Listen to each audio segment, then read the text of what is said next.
I know spring feels like a really huge chapter, and it is, right? The heavy lifting of spring is what allows us to rebuild all that we need to rebuild to get to summer. Remember, spring is that bridge between the harshest, darkest, most disconnected time with our partner and summer, the most beautiful connected time. That bridge might be short and sweet sometimes, and it might be a massive bridge other times, right? Depending on the severity of the winter storm. So spring allowed us to explore some of the tools and some of the strategies to get from one season to another. It is not a definitive list. So let's talk about what we did cover.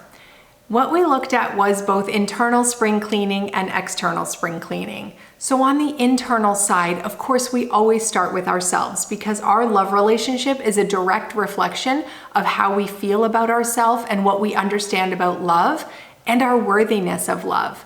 So we talked about journaling and what does that look like in our life? That might be long form, that might be bullet points, that might be a gratitude journal, just listing all of the things. Whatever it is for you, there is magic in holding a pen and writing out long form the things that you believe about your love relationship in this moment. Remember, even if it's amazing or if it's the worst it's ever been, the harshest storms it's ever been, this too shall pass, right? We live in cycles. Nature is cyclical. Our lives are cyclical. There are ebbs and flows. So as much as we want to hold on to the beautiful, amazing, experiences of summer, we know winter will come back. And so being grounded in our ability to spring clean effectively is what helps us get out of winter every single time. There is no winter storm that we can't get out of by spring cleaning. So what were some of the other ways that we used spring? We looked at our self-care. And so what is our self-worth? And how do we feel about ourselves? And then how do we take care of ourselves?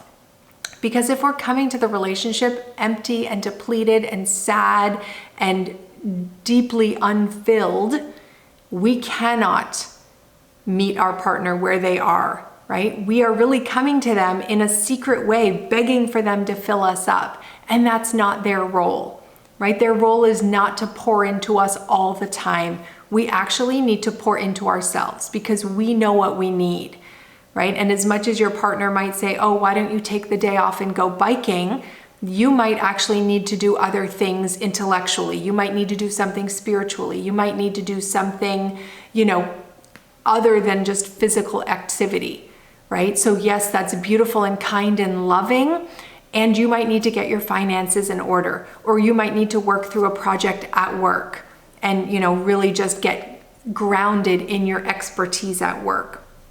So that's why we talk about self-care so much in this book and in my whole series, because it starts with who we are and all 10 components of our wellness. When we looked at our external spring cleaning list, it was things like forgiveness and apologies. Here are ways that we can practice apologizing and taking responsibility, and also forgiving our partners for things they may have done that have hurt us. We talked a lot about conflict resolution, and we talked about our reptilian brain, our limbic system, and our neocortex. We had the brain unit to talk about what are our responses. We talked about the 3 gardens and boundaries. We talked about ground rules and what were fair fighting rules for us.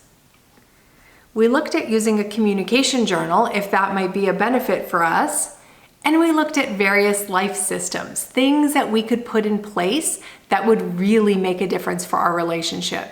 Now, we listed a number of life system options. Not all of them are going to fit you at this time. So take the ones that really matter to you and the ones that really are going to impact you the most. And let's start with those. So as we wrap up spring, let's just look at it briefly. What spring is for each of us. And what are the signs when we're in winter that we are ready to go into spring? What have been our default ways to reconnect? And then what new spring cleaning strategies will we employ going forward to really make winter end when we want it to end and summer really get started? What self-care practices will we add to our lives? What are some bridges we can build to reconnect?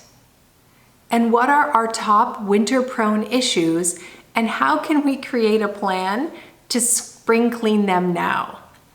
If your most prevalent conflicts are around money or around parenting or around housework, what can you do in this moment to create a plan moving forward? How can you deconstruct the conflict issues and bring resolution? How can you identify what are the perpetual conflicts and what are the conflicts we need to just solve, right? We need to compromise and find a win-win for. Because as many times as you can get out of conflict, as many times as you can spring clean out, it does make it harder after so many times saying, wow, we've had this argument for 19 years and we are still arguing over the same thing. You really need to look at why that is, right? If it's a values conflict, that is a little bit more understandable. But if your spring cleaning really wasn't from a place of win-win, where both people found peace and solace in the solution, the conflict will come back up. Because one person won the argument, they got their way, they dominated the solution, but the other person doesn't feel heard, or doesn't feel valued, or doesn't feel equal, or doesn't feel respected, right? So that conflict will come back up over and over again. So let's look at what those conflicts are again, but from that calm and peaceful place of spring. Because you cannot look at the garden and plant any new seeds in the winter. We know that. But in spring, when you're tilling the soil and you're aerating the ground and you're fertilizing the dirt and you're getting it ready for planting, be intentional about what you put in the soil. Be considerate about what you want growing. Because even if a seed sounds amazing, once you plant it, it's kind of in there. And then it will grow. So be clear on what you're growing. And you really want it to be the things that take you to summer. You don't want it to be, any weeds. You don't want it to be the thing that brings those dangerous pests into your shared garden. You want to be intentional and build it with love and build it clean so that other things can't scoot in and hurt you. They can't undermine your relationship. So just be intentional on your shared garden.